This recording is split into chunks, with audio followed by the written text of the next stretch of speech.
Oh, this is going live now anyway, so probably just start info dumping on this. YouTube removed the original stream when I posted it up because it had BLM in the title. And apparently making this connection is racist or something against the YouTube terms of service to talk about how Black Lives Matter is a state religion. And it blows my mind that that's really where we're at, that we can't discuss this issue. But ultimately what it boils down to is this: Black Lives Matter is a state religion. It's a state religion because it is an organization of viewpoints and beliefs that everybody in the state agrees to, that are super important, right? It has its own gods, its own angels, its own Satans, its own original sin, everything. It has all of these elements of a religion. And ultimately what they come down to is, if you disagree with this religion, you're evil. And at that point, right, what's the difference between Black Lives Matter and a state-sponsored religion? In Rome, there was a state religion, and the state religion in the imperial Rome was the emperor is essentially God, right? They kind of merged this Egyptian idea that the solitary ruler of your country is a son of the chief god. So they, son of Jupiter, right, is one of the titles for a Roman emperor. And if you didn't pay some kind of reverence to the emperor of Rome, you were ostracized from this state religion, and you had a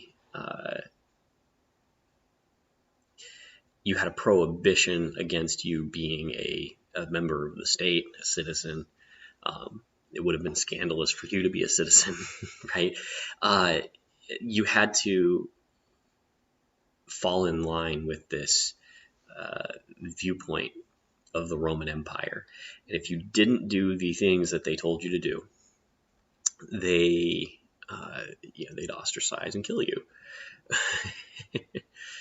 And we're going that way again. We have a new state religion, and that state religion is essentially the viewpoint of Black Lives Matter. It has its priests, its caste of people who come down from on high and tell you how to live your life, what to do, and how to receive a remission of your sins, and how to become part of the greater society. It has doctrines that they teach that they're super important for them. They have all of these rules by which you have to live, and castes and classes of people who are members of that religion, right? Like a hierarchy of its members. And they have moral tenets and all of this stuff that you have to abide by. And it's crazy to see all of the absolutely insane level of religious ferocity with which these people take on this new state religion, and how fast it's spread it to the point where corporations and everybody has to fall in line and make Facebook posts and solidarity and fist emojis and all that shit. You got to do this, because if you don't, you're going to find that you're ostracized from your state religion, and then you're ostracized from the state. Which, I got a newsflash for people who think that this is a good idea. I don't mind being ostracized from your state. I would like to not pay taxes. You're going to fulfill my greatest dream, which is that I can legally not pay my taxes because I'm not part of the state. So keep on doing this. This will end good for me, I guess. But it's the absolute nonsense that people have have for this kind of mentality where they've got to create this religion. They've got to enforce it on people. And we had an interesting conversation with my brother this morning, talking about why we think that this is the case. And I just got to read this because this is absolutely spot on.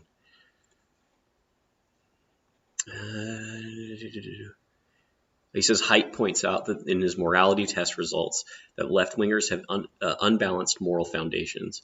They have a sort of allergy to morals like authority, duty, etc. So unbalanced, morally deformed people and kids had kids and raised them without the religious upbringing that kept them even somewhat stable. So then those kids grow up and can't even conceive of, let alone operate in, a world that is founded in those values. It's like they morally mutated their children on purpose. It's the modern equivalent of binding their toes or strapping boards to their heads. Worse, they wouldn't even care what it said if they did. It's racist after all. They would discard it happily without a backwards glance and write up some new god-awful constitution that looks like some French documents we've seen in the past, and maybe the Ontario Human Rights Commission's declaration.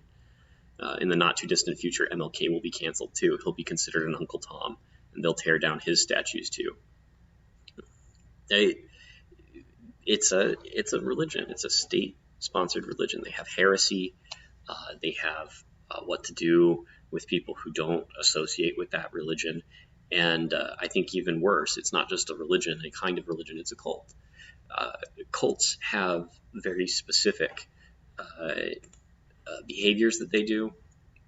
And it's something the effect of like initiation, indoctrination, sell, renouncing your loved ones, and zero tolerance of criticism. And it's true.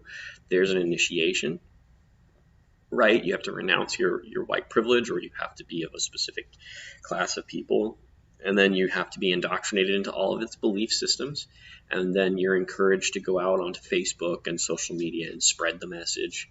And once you do that, right, I think this is the key difference between a religion and a cult. A religion will do the initiation, the indoctrination. They might even do the sell. It depends on your religion. Renouncing your loved ones, that's a whole other level.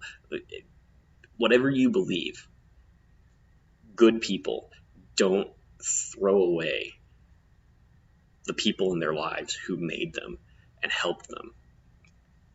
Because that's just a shitty thing to do. That's a shitty human behavior. And when they tell people that, oh, you've got to get rid of your friends. You've got to get rid of your friends who don't agree with this XYZ platform. That's a whole new level of cult, right? You just crossed the line. You crossed the line from being a normal religion to a cult. And then you go to that next step of zero tolerance of criticism, right? They cannot accept that there is another ideology out there that's based in anything that could be true, right?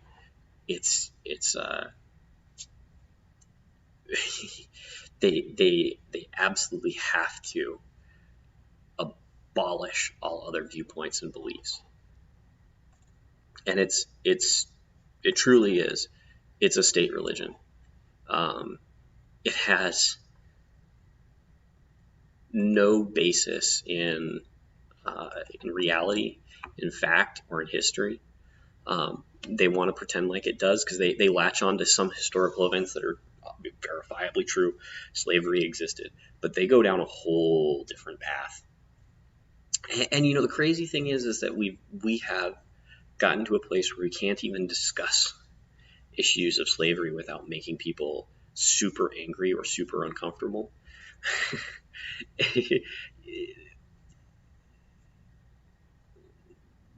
Libertarian hot take. There are defenses of slavery, right? There are actual reasons why slavery existed, not moral defenses, right? I don't think that slavery in the absence, slavery in a vacuum still isn't a good idea.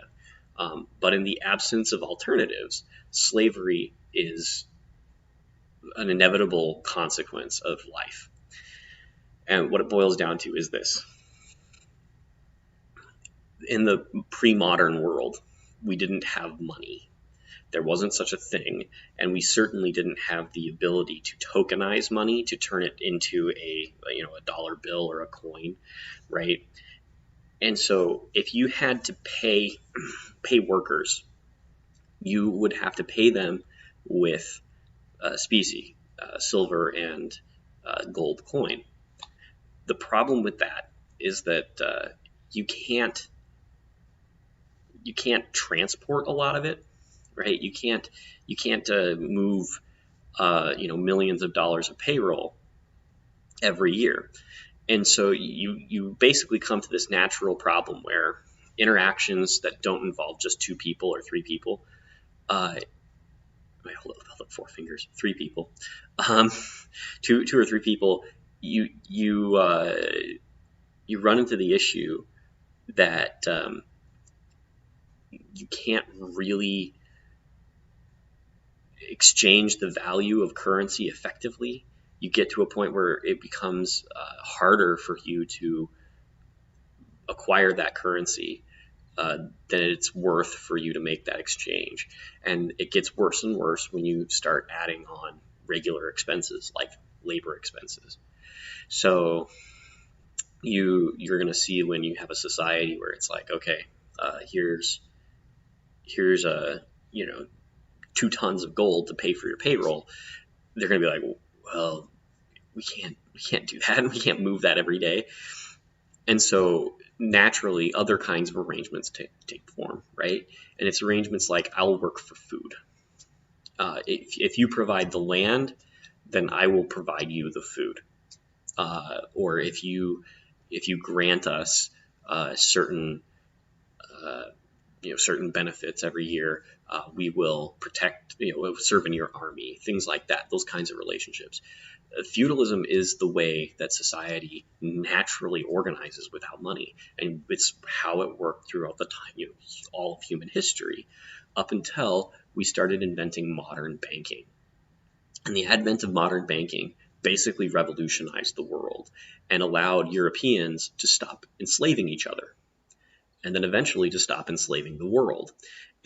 And it turns out that the reason why organizations like the British Crown and the United States, for that matter, abolished slavery and then proselytized it to the world, it's because it's to our political advantage. We invented this tool, money, that allows us, modern money, that allows us to go and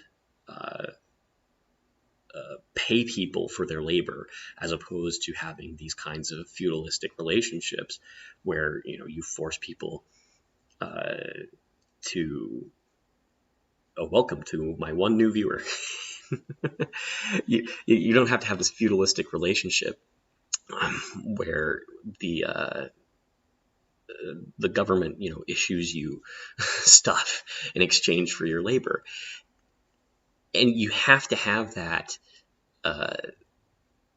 system of money to abolish slavery. So this whole system on which civilization has been built to get to a point where we can even talk about abolishing slavery, right? BLM shows up and they want to tear all of that down, and it makes absolutely no sense. It's this complete crazy off the wall nonsense that you can't even begin to take it seriously, because it's absolutely unserious, completely devoid of real life life experience and reality. It's absolutely insane. But I don't know, I've probably gone on too long, but yeah, anyway, that's all I had to get off my chest today. But thanks for the one viewer, and go on, do this